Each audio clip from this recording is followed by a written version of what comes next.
नमस्कार साथियों, कैसे हैं आप सभी लोग। आप लोगों को पता है Allahabad high court RO ARO PS और एपीएस की वैकेंसी का नोटिफिकेशन जारी करने की चर्चा चल रही है। आप आज देखेंगे कि 28 जनवरी को मीटिंग कंप्लीट हुई है, जिसमें पीएस और एपीएस की वैकेंसी सबसे पहले जारी की जाएगी, ऐसी बात हुई है।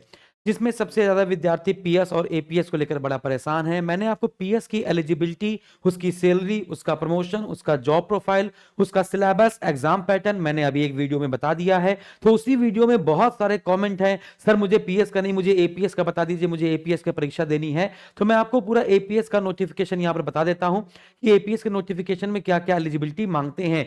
पीएस की वैकेंसी का कोई नोटिफिकेशन फाइनली हुआ नहीं था, तो पीएस का जो रिक्रूटमेंट प्रोसेस है वो मैंने आपको उसमें बता दिया। जो नियमावली पीएस की भेजी गई थी वो मैंने आपको बता दी है कि क्या इसमें शॉर्ट हैंड मांगी गई है, कितनी आपकी कंप्यूटर नॉलेज होना चाहिए, क्या टाइपिंग। लेकिन एपीएस की वैकेंसी का नोटिफिकेशन यहां पर हमारे पास है, जिसके तहत हम लोग अपनी तैयारी को उड़ान दे सकते हैं। अपनी शॉर्ट हैंड कितनी चाहिए अभी से हम लोग प्रैक्टिस करना स्टार्ट कर सकते हैं, क्योंकि आपको पता होना चाहिए दोस्तों कि मैक्सिमम से मैक्सिमम 45 से 60 दिन लगते हैं एनटीए को अपनी भर्ती प्रक्रिया पूरी करने में। नोटिफिकेशन जारी करने के बाद 45 से 50 दिन मिलते हैं, है ना, रिटर्न एग्जाम को देने के लिए। और जिस दिन आप रिटर्न एग्जाम देने जाते हैं उस दिन क्या क्या होता है, बहुत सारे विद्यार्थी कह रहे थे कि सर टाइपिंग क्या बाद में होती है, पहले रिटर्न एग्जाम हो जाता है इसके बाद टाइपिंग होती है क्या, फिर इसके बाद शॉर्ट हैंड होती है क्या। तो मैं सारा प्रोसेस आपको इस वीडियो में बताने वाला हूं, हर एक चीज आपको बहुत अच्छे से समझ में आ जाएगा। यहां पर एक बात मैं समझा देता हूं, इसको छोड़ दीजिए। अगर सबसे पहले अगर मैं यहां पर बात करें तो ये मेरे पास पुराना नोटिफिकेशन है, जिसके माध्यम से मैं आपको एक एक बात अच्छे से क्रिस्टल एंड क्लियर तरीके से समझा सकता हूं। एपीएस की जो वैकेंसी निकलती है वो इंग्लिश और हिंदी दो माध्यम में निकलती है, एपीएस हिंदी और एपीएस इंग्लिश, ठीक है ना। तो आपने शॉर्ट हैंड किस माध्यम से सीख रखा है, इंग्लिश में सीख रखा है या हिंदी में सीख रखा है, उसी के अकॉर्डिंग आप वैकेंसी फिल करेंगे। जब से सबसे पहले अगर हम लोग यहां पर बात करें कि एपीएस के लिए जो एलिजिबिलिटी होती है वो होती है ग्रेजुएशन पास। आप ग्रेजुएशन पास होने चाहिए। इसका मतलब ये नहीं है कि आप सोच रहे सर मेरा थर्ड ईयर है ना, इस बार ग्रेजुएशन पास कर लेंगे तो क्या मैं इस फॉर्म को डाल सकता हूं, नहीं। ग्रेजुएशन पास का मतलब है ग्रेजुएशन पास होना चाहिए, है ना। फिर इसके बाद दूसरी चीज क्या होनी चाहिए आपके पास, good knowledge of English shorthand and typewriting with minimum speed of 140 word per minute. इसका मतलब क्या है, आपको आना चाहिए English shorthand 100 word per minute का, और आपको टाइपिंग आनी चाहिए इंग्लिश की 40 वर्ड पर मिनट। साथ ही साथ आपको अच्छी नॉलेज होनी चाहिए डेटा एंट्री की, है ना, एमएस ऑफिस अच्छी तरीके से आना चाहिए, और कंप्यूटर ऑपरेटर आप अच्छे हो, यानी कंप्यूटर को अच्छे से चला लेते हो, ठीक है ना। तो ये तीन चीजें मांगी जाती हैं, आप अच्छे से डेटा एंट्री कर लेते हो, एमएस ऑफिस यानी वर्ड प्रोसेसिंग आपको आता हो, और कंप्यूटर अच्छे से चला लेते हो, शॉर्ट हैंड आती हो। शॉर्ट हैंड कितनी, इंग्लिश में 100 वर्ड पर मिनट है, और टाइपिंग आनी चाहिए आपको 40 वर्ड पर मिनट, और ग्रेजुएशन आपने पास हुआ होना चाहिए। तो ये चीज है। अब आप कहेंगे सर मेरे पास शॉर्ट हैंड का किसी मान्यता प्राप्त संस्थान से, है ना, सर्टिफिकेट नहीं, सर्टिफिकेट कोई मतलब नहीं, आपको आता है शॉर्ट हैंड वो इंपॉर्टेंट है। सर्टिफिकेट यहां पे माने नहीं है कि सर्टिफिकेट दिखाया आपने शॉर्ट हैंड नहीं दी, सर्टिफिकेट दिखाया आपने टाइपिंग नहीं दी, उसका कोई मतलब नहीं। आपको शॉर्ट हैंड और टाइपिंग करके बतानी पड़ेगी, ठीक है। फिर इसके बाद अगर हम लोग हिंदी की यहां पर बात करें, एडिशनल प्राइवेट सेक्रेटरी हिंदी की यहां पर बात करें, तो यहां पर हिंदी वाले विद्यार्थी ध्यान देंगे कि ग्रेजुएशन पास होना चाहिए, और हिंदी उनको शॉर्ट हैंड आनी चाहिए 80 वर्ड पर मिनट की। हिंदी की शॉर्ट हैंड कितना है भैया, 80 वर्ड पर मिनट है हिंदी की शॉर्ट हैंड। और जो हिंदी में टाइपिंग है ना, वो है आपकी 30 वर्ड पर मिनट। साथ ही साथ आपको कंप्यूटर चलाना आना चाहिए, एमएस ऑफिस आना चाहिए, डेटा एंट्री आप कर सकते हो एमएस ऑफिस में, एमएस वर्ड, है ना, और एमएस एक्सेल का ज्यादा काम होता है, तो इस प्रकार से आपको वर्ड प्रोसेसिंग आनी चाहिए। ये आपको बात समझ में आ गई। एलिजिबिलिटी आपको मैंने क्लियर कर दी कि एलिजिबिलिटी क्या है ना, एलिजिबिलिटी क्या है ये मैंने आपको क्लियर कर दिया। अब इसके बाद यहां पर रिजर्वेशन कितना है, शेड्यूल कास्ट के लिए 21% है, यहां पर ऐसे लिखा हुआ है, ये पुराना नोटिफिकेशन है तो इसको गैप कर दो। रिजर्वेशन आपको पता है कितना कितना, ओबीसी के लिए 27%, एससी के लिए 21%, एसटी के लिए 2%। चलो अब हम लोग आगे बढ़ते हैं भैया। अब हम लोग यहां पर बात करते हैं, उम्र आपको पता है एज लिमिट कितनी है, 21 साल से लेकर 35 साल। एलिजिबिलिटी क्राइटेरिया की हम लोग ने यहां पर बात पूरी कर ली है। एलिजिबिलिटी क्राइटेरिया यहाँ पर दिया गया है, वही सेम चीज जो ऊपर दी बताई है मैंने, वही चीज आपके यहाँ पर आपको दी गई है। एज लिमिट यहाँ पर 21 साल से लेकर 35 साल है, याद रखिएगा। और फिर जो एज रिलैक्सेशन आपको मिलता है वो मिलेगा, जैसे ओबीसी को 5 साल का मिलता है तो वो आपको मिलेगा ही मिलेगा। जैसे यहाँ पे लिखा गया है कि 5 साल का मिलता है ओबीसी को, एससी को, एसटी को, देखो लिखा गया है ना, तो ये आपको अपर एज लिमिट का रिलैक्सेशन मिलता है। ओके, फिर इसके बाद आगे बढ़ते हैं, अगला पॉइंट करते हैं हम लोग कि इसका सिलेबस क्या है भैया मेरे, इसका सिलेबस क्या है। तो एपीएस की हम लोग यहां पर बात कर रहे हैं, पीएस का बारे में मैं बता चुका हूं, वो वीडियो आप जरूर देख लीजिएगा। यहां पर हम लोग एपीएस का देख रहे हैं, सिलेक्शन प्रोसीजर, बहुत अच्छे से समझिएगा। सिलेक्शन प्रोसीजर क्या है, सबसे पहले स्टेज 1 होगी आपका। स्टेज 1 आप देखेंगे, एपीएस इंग्लिश की बात करो और चाहे एपीएस हिंदी की बात करो, दोनों का सिलेबस सेम है। आरओ और एआरओ का भी सिलेबस सेम है। आरओ, एआरओ, पीएस, एपीएस सबका सिलेबस सेम है, बस क्वेश्चंस की संख्या कम ज्यादा हो जाती है। आपको पता है आरओ और एआरओ में, आरओ और एआरओ में आपके कितने क्वेश्चन आते हैं, 200 क्वेश्चन आते हैं, 3 घंटे में आपको करने पड़ते हैं।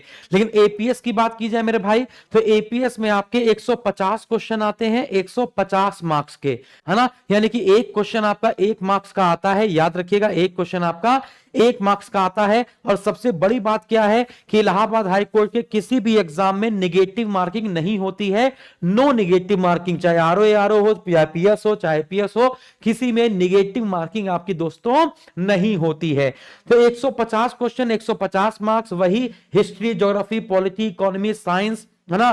फिर वाणिज्य व्यापार, उत्तर प्रदेश का जीके, और इसके बाद रीजनिंग, हिंदी, है ना, और इंग्लिश। इंग्लिश के क्वेश्चन 10 आते हैं, हिंदी के क्वेश्चन भी 10 आते हैं, है ना। Knowledge of computer, Uttar Pradesh की नॉलेज का लिखा होगा, उत्तर प्रदेश हो गया। करंट इवेंट हो गया। जनरल एप्टीट्यूड में आपका क्या आता है, रीजनिंग वाला पार्ट आता है।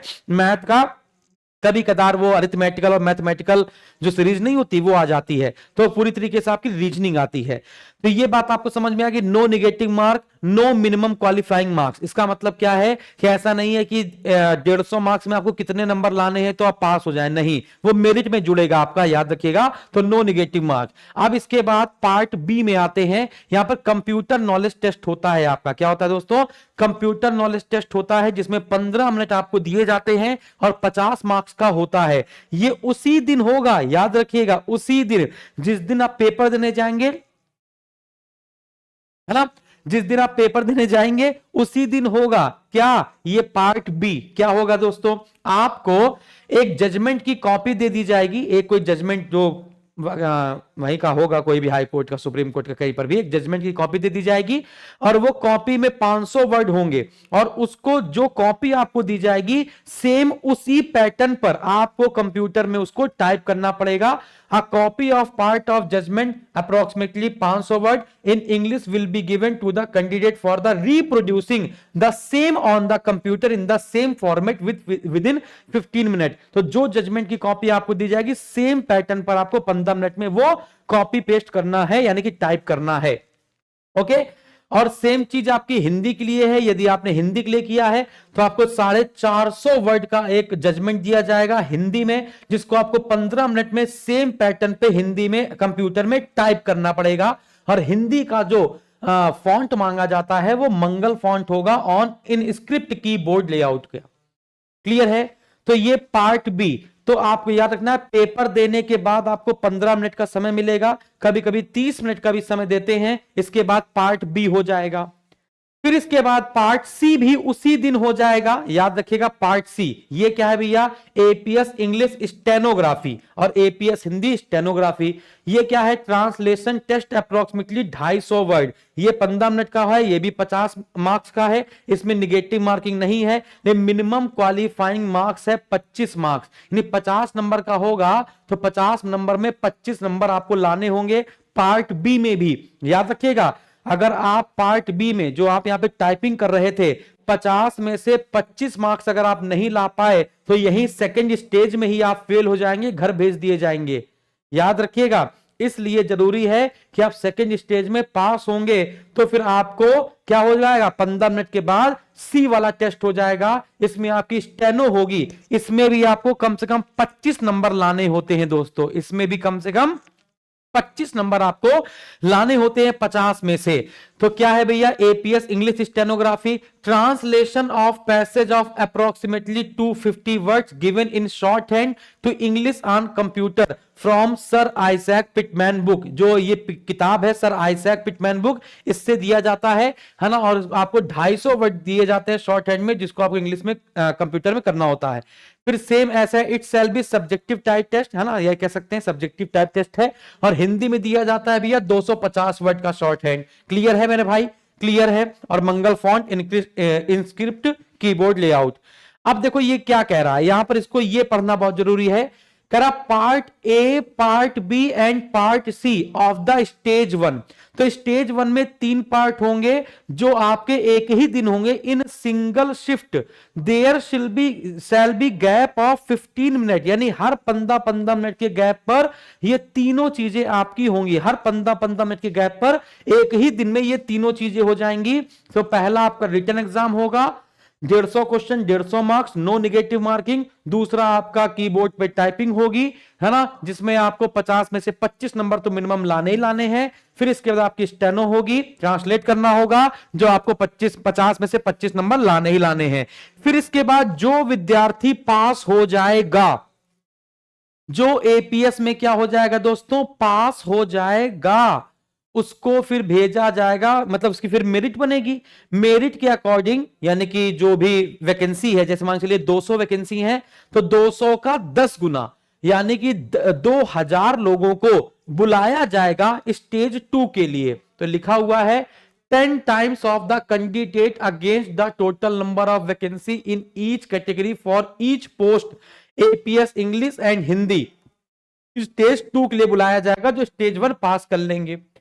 स्टेज 2 क्या है, बेसिकली ये शॉर्ट हैंड है। A dictation of a passage in English of 500 words in 5 minutes will be given to the candidate, है ना। एक पैसेज दिया जाएगा इंग्लिश का 500 वर्ड का, जिसको आप डिक्टेट करेंगे 5 मिनट में। क्लियर है।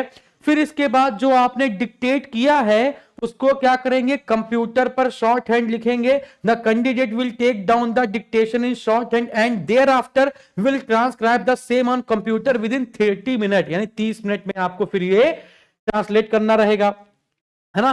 फिर देखो यहां पे लिखा है ना डिक्टेट, है ना, क्या लिखा है, 5 minute for dictation and 30 minute for transcription. Dictation के लिए 5 मिनट मिलेगा, ट्रांसक्रिप्शन के लिए 30 मिनट मिलेगा, यानी टोटल 35 मिनट आपको मिलेंगे। हिंदी स्टेनोग्राफी के लिए क्या है भैया, 400 वर्ड पर मिनट के हिसाब से आपको 5 मिनट में डिक्टेट करना है और फिर 30 मिनट में उसको ट्रांसक्राइब करना है। फॉन्ट होगा Mangal font, InScript, keyboard layout में। तो देखो ये क्या लिखा है, part A, B, part C stage 1 examination shall be conducted in single shift, there shall be gap 15 minute, है ना, 50 मिनट के गैप पर आपको दिया जाएगा। तो बस यही इसका क्या था, एग्जाम पैटर्न था, सिलेक्शन का प्रोसेस था। यहां पर दिया गया है गलतियां, कि आप कितनी गलतियां करेंगे तो कितने नंबर कट जाएंगे, ऐसा भी दिया गया है यहां पर।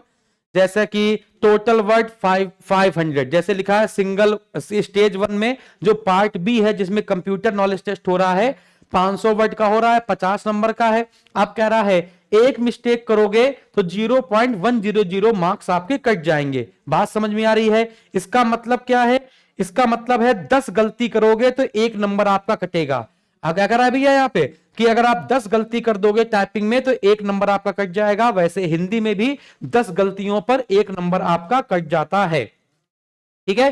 फिर यहां पर ये देखिए क्या कह रहा है, ये जो पार्ट सी है ना, स्टेज 1 का पार्ट सी जो है, स्टेनो वाला जो पार्ट था, ट्रांसलेशन टेस्ट वाला जो पार्ट था, उसमें क्या है भैया, उसमें 5, आप कहेंगे 5 गलतियों पर 1 नंबर कट जा रहा है ना। इसमें क्या है भाई, इसमें कह रहा 5 नंबर पर 5 गलतियों पर 1 नंबर कट जा रहा है, 10 गलतियों पे 2 नंबर कट जाएगा पार्ट सी वाले में। ठीक है ना। तो यहां पर ये दे रहा है। और फिर जो स्टेज 2 में शॉर्ट हैंड है, स्टेज 2 में जो शॉर्ट हैंड है, यहां पर देखो लिखा हुआ है टोटल वर्ड 500 एज डिक्टेशन इन 5 मिनट में 500 वर्ड का डिक्टेशन करना है। फिर इसके बाद 100 word per minute in English type writing is 14 word per minute. ये सब आपको मैंने बता रखा है पूरा। इसमें गलती की अगर हम लोग बात करें तो यहां पर आप कहेंगे कि 10 गलती पे 3 नंबर कट जा रहा है, यानी स्टेज 2 में अगर आप गलती करते हैं शॉर्ट हैंड में तो आप कह सकते हैं कि 10 गलती पे 3 नंबर कटेगा। और स्टेज 1 में पार्ट सी में 10 गलती पर 2 नंबर कट रहा था, और स्टेज 1 के पार्ट बी में 10 गलती पर 1 नंबर कट रहा था, यानी 1 नंबर, फिर पार्ट सी में 2 नंबर और स्टेज 2 में 3 नंबर कट रहा है ना। तो इस प्रकार से मैंने आपको मिस्टेक्स वगैरह सब कुछ बता दी है। आराम से आपको बहुत अच्छे से समझ में आ गया होगा कि गलती बिल्कुल भी नहीं करनी है। मैंने आपको पूरा बैच पढ़ा दिया है। Allahabad high court, RO, ARO, APS, PS सबका सिलेबस सेम है, वही रिटन एग्जाम का जो सिलेबस है वो सेम है। मैंने आपको पूरा प्रीवियस ईयर पेपर एनटीए ने जो कराया है वो पूरे करवा चुके हैं। 5-6 हजार जो क्वेश्चन एनटीए के हैं वो सब मैं आपको करवा चुका हूं। आप जाएंगे एसएसजी गुरुकुल के एप्लीकेशन पे, एप्लीकेशन में जाने के बाद फ्री कोर्स में जाएंगे, फ्री कोर्स में एचसी आरओ एआरओ पे क्लिक करेंगे। इस प्रकार से हिस्ट्री की 15 क्लासेस में 672 प्रश्न एनटीए ने जो पूछे थे वो करवा दिए गए हैं, है ना। उत्तर प्रदेश के इकोनॉमिक्स के, ज्योग्राफी के, पॉलिटी के, साइंस के, इस हिसाब से आप पीडीएफ आपको चाहिए होती है कि सर प्रीवियस ईयर पेपर की सोल्यूशन वाली पीडीएफ मिल जाए आपकी, तो वहां पे क्लास और पीडीएफ दोनों मिल जाएगी। अगर आपको मजा आए मेरी क्लास करने में, डेली बेसिस पे दोपहर 2 बजे चल रही है, अभी मैं साइंस की क्लास आपकी ले रहा हूं फ्री में, यूट्यूब पे हमारे साथ जुड़िए। मजा आ जाए तो आप हमारे पेड बैच से जुड़िए। पेड बैच की फीस बिल्कुल ना के बराबर है, 2500 रुपए। अधिकारी बन जाओगे तो ये 2500 रुपए लगे, बताओ 2500 रुपए में अधिकारी बन गए, है ना। तो आपकी फीस अभी हम और भी कम कर दे रहे हैं, है ना, क्योंकि समय है कम और नोटिफिकेशन जारी होने के बाद 50 दिन मिलेंगे मैक्सिमम तैयारी करने के लिए। तो मैक्सिमम जरूरी है कि 6 से 7 घंटे डेली बेसिस पे आप पढ़ेंगे तभी ये काम कर पाएंगे। तो 2500 की जगह आपकी जो फीस है वो 1999 रुपए कर दी है। इसमें वो सब मिलेगा जो सिलेक्शन के लिए जरूरी है, चाहे वो लाइव क्लासेस तो हो ही चुकी हैं, अभी भी इसमें लाइव क्लासेस थोड़ी बहुत बची हुई हैं, वो चल रही हैं। 350 घंटे के आसपास जीएस की क्लास है, 45 घंटे के आसपास इंग्लिश की क्लास है ना, 90 घंटे के आसपास रीजनिंग की क्लास है ना, 35 घंटे के आसपास कंप्यूटर की क्लास है। वो सब कुछ जो इंपॉर्टेंट पार्ट है उसके अकॉर्डिंग, एनटीए के अकॉर्डिंग पूरा सिलेबस डिसाइड किया गया है। यहाँ पे doubt group, class notes, PDF, mock test, ये सब कुछ आपको मिलने वाला है दोस्तों। यानी कि आप जब भी सर्च करेंगे Allahabad high court, RO, ARO, PS, APS, group C, group D, तो आप देखेंगे एसएसजी गुरुकुल ही आपको दिखाई पड़ेगा, क्योंकि सबसे बेस्ट चैनल है आरओ एआरओ के लिए, है ना। कौन सा? आप कहेंगे एसएसजी गुरुकुल। तो आप किसी प्रकार की कोई समस्या हो तो दिए गए नंबर पे आप कॉल कर सकते हैं, है ना। जो नंबर है 9696606863, इस पे आप कॉल कर सकते हैं, ठीक है ना। आप एसएसजी गुरुकुल का एप्लीकेशन जरूर इंस्टॉल कर लें सभी दोस्त, है ना, और बैच अभी ज्वाइन कर लें, ऑफर दे दिया है। थैंक यू वेरी मच, जय हिंद।